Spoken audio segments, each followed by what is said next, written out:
నమస్తే అండి. నేను డాక్టర్ చంద్రశేఖర్ని. విధాత hospital Vijayawada surgical gastroenterology, laparoscopy surgery మరియు జనరల్ సర్జరీ డిపార్ట్మెంట్స్ విధాత హాస్పిటల్లో రన్ చేస్తున్నాను.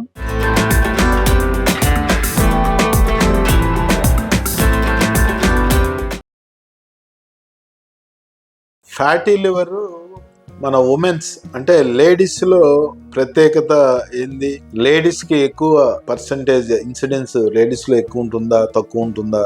అదేవిధంగా ఆల్కహాలిక్స్లో లేడీస్లో ఫ్యాటీ లివర్ వచ్చే అవకాశం ఉందా, వస్తే ఎలా ఉంటుంది అని చాలా మంది ప్రాక్టీస్లో అడుగుతూ ఉంటారు. సో లేడీస్లో అయినా మగవాళ్ళలో అయినా సో మనకు ఇంతకుముందు వీడియోలో చెప్పుకున్నట్టు ఫ్యాటీ లివర్ ఎవరిలో రావచ్చు. కాకపోతే మనకి ఎస్పెషలీ లేడీస్లో ఆల్కహాలిక్ క్వాంటిటీ చాలా తక్కువ తీసుకున్నా కూడా మనకి ఫ్యాటీ లివర్ వస్తుందనేది చాలా స్టడీస్లో మనం తెలుసుకోవడం జరిగింది. సో అదేవిధంగా మనకి కంపారిటివ్గా ఈ ప్రెగ్నెన్సీ టైంలో కూడా మనకి ఫ్యాటీ లివర్ అనేది హార్మోన్స్లో తేడా వల్ల మనకి వచ్చే అవకాశం ఉంది.